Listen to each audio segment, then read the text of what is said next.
Listen, I got a real problem. Listen, I would love to be working out. You know me. They call me Fitness Mike. I used to be like Michael Yo before. Seriously. Then I got this dang disease. I can barely walk.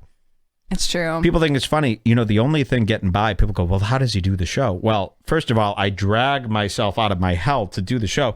And then, luckily, I've been doing this show for 20 years. I just found out how I'm able to do the show. When you do the show, after you do something for so long, your mind instantly, when you turn it on, goes into show mode. And mind over matter, right? So I'm in this tremendous pain, but as soon as the show starts, I'm in show mode. I don't have time to think about pain. This whole show runs on me, right? There's no fucking time to think about no pain. I got to think about the next thing that's going to fling out of my mouth. That is the only way to escape pain. Be so preoccupied, your mind has no time for it. That's the only way I'm able to get through this show. But let it be known, after the show ends, I fall to the ground, really. It's true. And I crawl to the bed, and I lay there for 2 days. My body's falling apart. It's not a joke. It's everything that I've always deserved. Here's the difference between me. I don't play a victim. I accept the consequence for my actions. You've been dealt. Let's pretend it's karma. Well, I deserve it. I'm so mean to everybody. Okay, how can I complain? How could I be a victim when I'm so mean? And this is what I mean about this. You got to know what you want to say.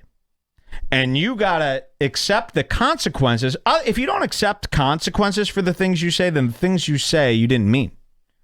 Everybody wants to be edgy, and then they'll like make a joke and they'll get busted, and then they'll whine and complain, woe is me, I got busted. Remember the Kung Flu fighting thing? Mm-hmm. They make a purposely racist Kung Flu fighting thing, and then everybody goes, this is racist. They go, how is it racist? Okay. You got to cop to your stuff, bro, and you got to take what's coming to you. I've danced. I've never heard you once go, why is this happening to me? Never. I've only heard you go, I deserve my this. punishment, finally. And you take your punishment and you absorb it and you allow it. And the best thing that could happen is you break even with your punishment. There's nothing to fear. If you even fear pain, you're a fucking pussy.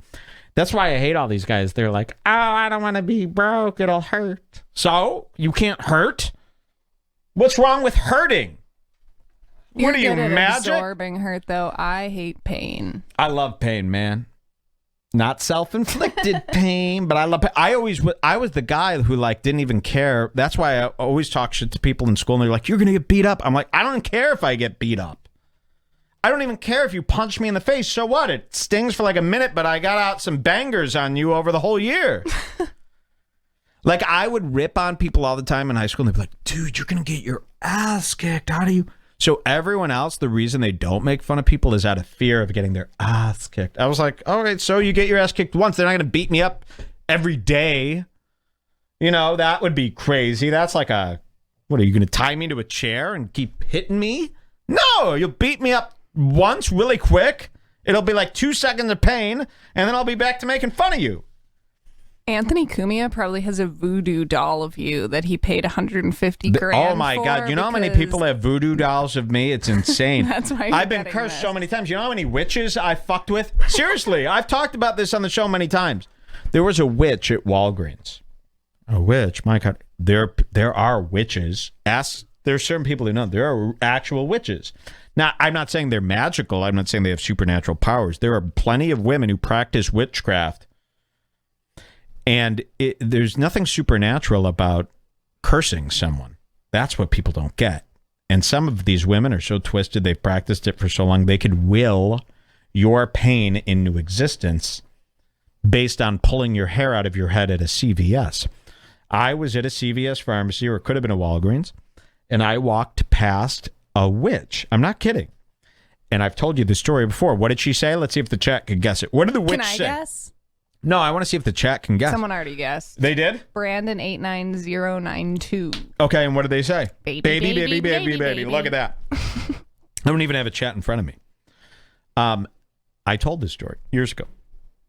I passed a witch, and I knew she was a witch. I was walking down the aisle, and then this witch was just standing there, and she was going, baby, baby, baby, baby, baby, baby, baby, baby.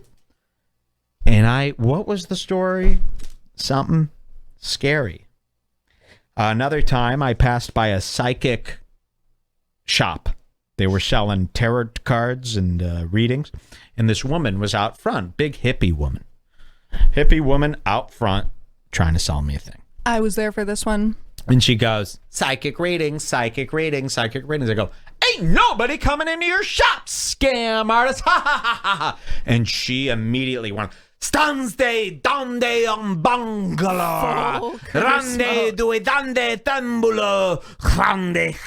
And I went, oh my God. Now that might not have happened, but it was similar to that. Ever since then, something's been up. So, witches, they exist.